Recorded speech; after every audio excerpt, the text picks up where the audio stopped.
오늘 뉴스탑 10이 선정한 1위입니다. 50일 걸린 이 출근길.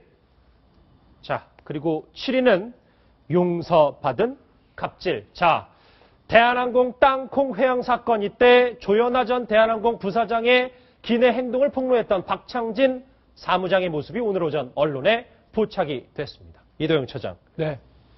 출근을 5일 만에 드디어 하긴 했군요. 그렇습니다.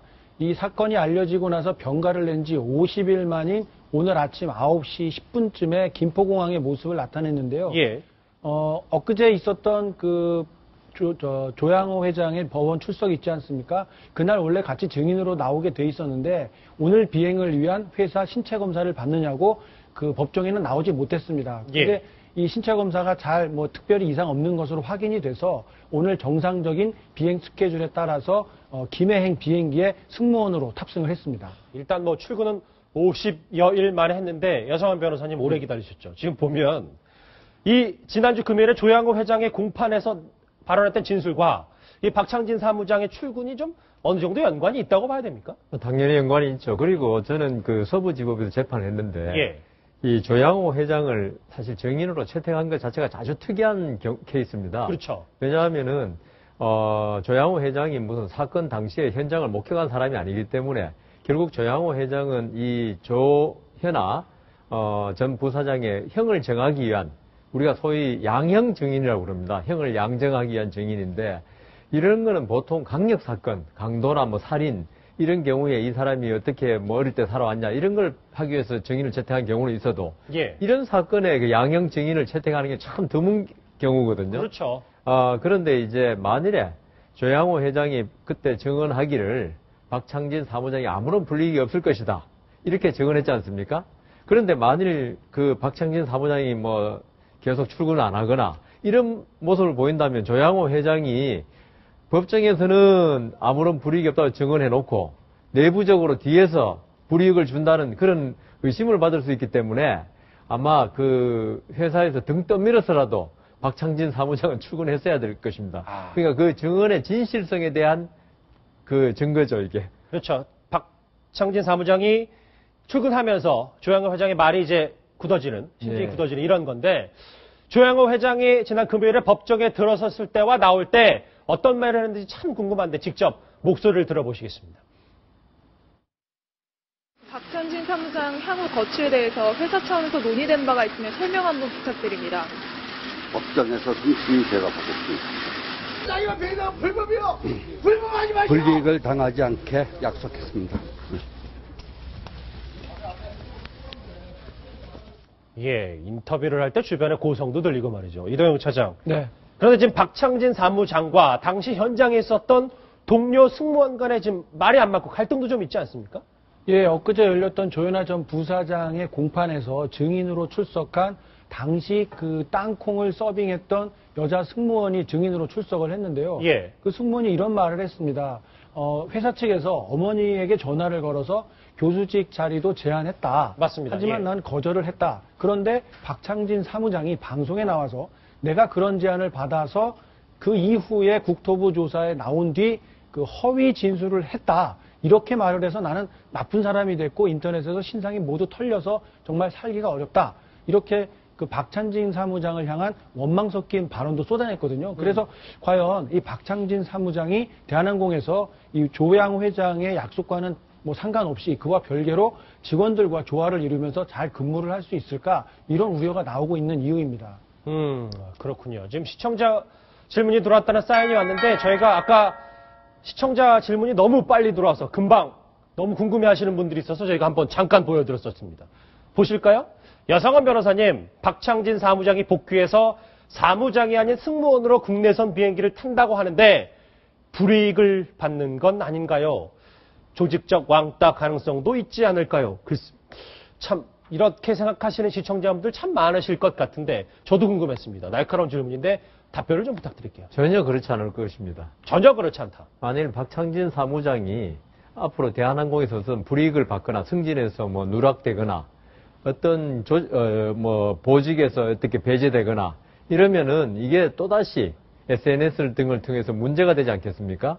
그러면은 이게 지금 박창진 사무장에 대해서 지금 쳐다보고 있는 전국에 많은 네티즌들이 있는데 여기서 박창진 사무장이 다시 불이익을 입었다 그럴 때 대한항공으로서는 이 사실 땅콩 해양 사건을 빨리 지금 기억에서 지우고 싶어 할 겁니다. 그 경영자들은. 예. 그런데 박창진 사무장이 또다시 불이익을 입었다는 게 외부로 나간다면은 이게 잊고 싶었던 기억을 또다시 떠올리게 되는 그 대한항공으로서는 기업의 이미지에 아주 결정적인 실추를 가져오기 때문에 박창진 사무장을 다른 직원보다 더 낮게 대우 안 할 수는 있을지라도 예. 불이익은 줬다는 소리를 안 들으려고 최대한 노력할 것입니다. 보는 눈이 참 많았기 때문에 그렇더군요. 이동영 차장 말씀하시죠. 그런데 오늘 어떤 방송에서 보니까 이 박창진 사무장의 출근하는 모습을 공항에서부터 따라가서 보안구역 앞에까지 계속 카메라를 들이대고 마이크를 대거든요. 예. 그러면 주변에 있는 사람들이 다 쳐다보고 그래요. 그러면 어떻습니까? 많은 국민들이 박창진 사무장이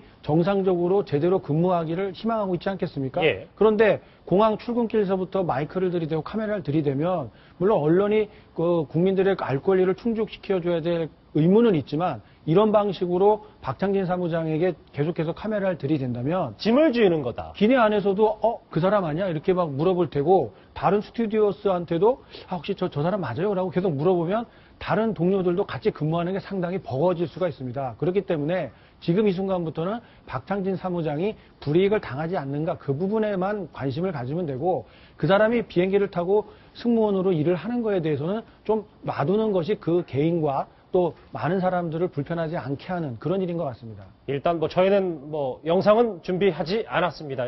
이 불이익 측면에서 좀 더 집중을 해보면 법정에 출석해서 연신 죄송합니다라고 고개를 숙이는 이 조양호 회장을 모습을 보면서 사실 재계 서열 9위 그룹의 총수도 딸 앞에서는 좀 허물업 앞에서는 어쩔 수 없구나라는 생각도 드는데 이 조양호 회장이 공판 때 했던 얘기를 저희가 음성으로 재구성해봤습니다. 목소리 들어보시죠. 조현아 전 부사장의 아버지로서 대한항공 대표로서 이 사건에 대해 어떻게 생각합니까? 이유야 어떻든 간에 승무원을 하기시킨 것은 잘못됐다고 생각합니다. 이유야 어떻다는 건 무슨 의미인가요? 여러 가지 사유가 있는 걸로 알고 있지만 내가 판단할 것은 아닌 것 같습니다. 승무원을 하기시킨 것 자체는 잘못됐다고 생각합니다. 해당 임원과 자녀분들이 임직원에게 심하게 대했다는 언론 보도가 있는데요. 회사에서는 어디까지나 업무적으로만 대했고 집에 와서는 꾸짖은 적은 있지만 보도 내용처럼 나쁜 행적을 한 적은 없습니다. 예. 계속해서 집중을 안 할 수 없는 내용이 이동영 차장. 네. 이유야 어쨌든이란 단어입니다. 이걸 어떻게 해석을 해봐야 될까요? 그 서점에 가보면 이 사과에 대한 기술이 어떻게 사용이 되어야 하는가 이런 내용들 정말 손가락으로 헤아릴 수 없을 만큼 많은 책들이 나와 있는데요. 거기에서 보면 한결같이 지적하는 내용이 바로 조 회장이 지금 말한 그런 내용입니다. 뭔가 이렇게 앞에 단서 조항을 달고 사과를 하면 하나만한 사과가 된다. 이런 얘기가 아주 머릿말에 가장 많이 나오거든요. 그런데도 이유야 어쨌든 잘못했다. 이런 식으로 얘기하면 듣는 사람들이 뭔가 진정성이 안 느껴지는데 라고 느꼈을 겁니다. 저만 그런 게 아닐 거예요. 그리고 언론 보도에서처럼 우리 애들 그렇게 나쁜 애 아니다. 그런 이야기들은 사실 그 동네에서 초등학교 들어가기 전 아이들끼리 다투다가 하는 이야기, 그런 이야기들을 놓고는 할 수 있겠지만 지금 이 사건은 법정에 올라가서 자기의 딸이 죄수복을 입고 법정에서 재판을 받고 있는 중 아니겠습니까? 그런데 개인적으로는 그런 이야기들을 얼마든지 할 수 있고 기록으로도 남길 수도 있겠지만 국민들을 상대로 해서 하는 이야기인데 우리 아이들 그렇게 나쁘지 않다라고 이야기해갖고는 본인의 마음을 표현한 것이라 하더라도 국민들에게 오히려 반감을 살 수 있는 내용이니까 조금 더 정제된 이야기를 하고 자제했어야 되지 않나 싶은 생각이 듭니다. 예, 이 얘기 말고도 어제 조양호 회장이 직원들과의 세미나에서도 이런 얘기를 했다고 합니다. 직원들과의 유연한 소통과 공감을 통해서 잘못된 시스템과 문화를 개선해가는 데 주력해가자. 조수진 차장. 네. 듣기에 따라서는 참 좋은 말인데 또 조금 이 포커스를 다른 데 맞추고 있는 거 아니냐 이런 지적들도 있더라고요. 그렇죠. 굉장히 비판적으로 보면 예. 잘못된 부분이 있습니다. 네. 잘못된 시스템을 개선하는 데 주력해 나가자. 이거는 좋은 말입니다. 시스템 자체가 문제가 있으니까 앞으로 고치겠다 이런 얘기인데요. 문제는 왜 자신의 딸 문제를 그 회사 내 소통 문제를 돌릴까? 이 문제에 대해서는 우리가 좀 생각해 볼 여지가 있습니다. 예, 여지는 좀 있는데 일단 이 대한항공 땅콩 해양 문제는 이렇게 갈물이 되는 듯한데 하나 사건이 뜨거워지는 얘기가 있습니다. 갑질 논란의 원조라고 불렸던 이 남양유업이 또 여러 가지 그 소식들을 낳고 있는데 먼저 이해를 돕기 위해서 저희가 관련 영상을 준비했습니다. 직접 보시죠. 죽기 싫으면 받아요. 죽기 싫으면 받으라고요. 아직 뭐 하셨어요? 당신 얼굴 보면 죽여버릴 것 같으니까.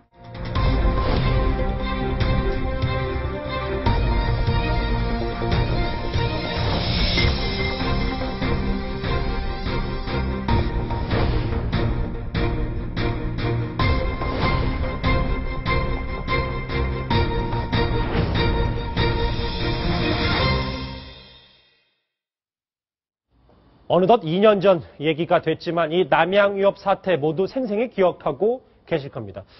제가 기억하는 남양유업의 당시 대리점을 향한 갑질은 이 욕설과 지금 들으셨던 협박, 제품 강제 떠넘기기 뭐 이런 거였는데 이도영 차장. 네. 그런데 이렇게 여러 패러디가 나올 만큼 큰 사건이었는데 과징금이 어마어마하게 깎였다는데 그게 무슨 말입니까? 예, 당시에 공정거래위원회가 이 남양유업에 대해서 124억 원의 과징금을 부과를 했습니다. 예. 남양유업 쪽에서는 이걸 받아들이지 않고 소송을 제기를 했는데요. 법원에서는 119억 원을 깎아주고 단지 5억 원에 대해서만 이 과징금이 맞다 이렇게 판결을 내린 겁니다. 그러면 이 재판 결과 공정위에 따라서 좀 봐야 될 건데 여 변호사님 저걸 어떻게 좀 해석을 해야 될 수 있을까요? 예, 결국은 재판부에서는 남양유업에서 각 대리점 업주한테 예. 강요한 물품이 과연 얼마나 되느냐. 공정위에서 주장한 대로 그 과징금의 대상이 될 정도로 어마어마한 양이었냐. 아니면은 거의 대부분이 그 업주가, 대리점주가 자발적으로 구입했고 지금 문제된 건 아주 소량이었다. 지금 재판부에서는 그 남양유업 측에 손을 들어줘서 아주 소량이란데 인정을 했거든요. 그런데 보통 우리 대리점 업주나 예. 우리 사회에서 지금 대기업과 관계하는 그 중소기업 또는 이 대리점들의 어떤 처지를 갖다가 조금 재판부에서 너무 쉽게 본 거 아니냐, 너무 자발적으로 아주 협조적인 관계를 본 거 아니냐, 이 면에서 조금 문제가 있다고 보이고요. 결국 근데 이 사건은 지금 대부분의 아마 상고가 될 것 같기도 한데 예. 왜냐하면 금액이 거의 124억인데 5억이라면 거의 다 공정위가 패소한 꼴이거든요. 그렇죠. 그렇기 때문에 할 것 같은데 대법원 또 가더라도 공정위가 승소할 확률은 좀 적어진 것 같습니다. 사실 인정 문제이기 때문에. 조수인 차장에겐 이걸 여쭤보겠습니다. 일단 지금 SNS나 여론이 상당히 지금 남양유업에게 안 좋은 쪽으로 더 흘러가고 있어요. 보면 상당히 원색적인 비난도 하고 있는데 이거 이렇게 되면 오히려 남양유업한테 돈은 뭐 이렇게 될지 몰라도 득이 되는 건 없지 않냐라는 이 불매운동 얘기까지 있어서 말이죠. 걱정은 좀 됩니다. 제가 볼 땐 남양유업이나 재판부나 득이 될 게 전혀 없습니다. 왜냐면요, 이거는 예. 법리적으로 옳고 그름을 떠나서 119억 원을 깎아줬다. 이거 과연 서민들의 눈에 뭐로 비치겠습니까? 그렇죠. 네, 바로 남양유업이라는 어떤 대기업이 재판부에 큰 힘을 행사한 것으로 비춰진 만큼 이거는 굉장히 둘 다 좋지 않을 것 같고요. 예. 가뜩이나 담배값 인상 문제라든지 또 연말에 세금 폭탄 등으로 맞습니다. 서민의 삶이 굉장히 어렵습니다. 이런 와중에 대기업에게 119억 원을 감경해 준 것, 이거는 참 논란의 소지가 굉장히 큽니다. 조수인 차장이 얘기할 동안 이 밑에 이 SNS를 통해서 여러 비판의 목소리들이 줄줄이 이어나오고 있는데 글쎄요, 이거 이 남양유업한테 어떤 식으로 흐름이 흘러갈지는 좀 더 저희 뉴스탑10 팀도 지켜보겠습니다.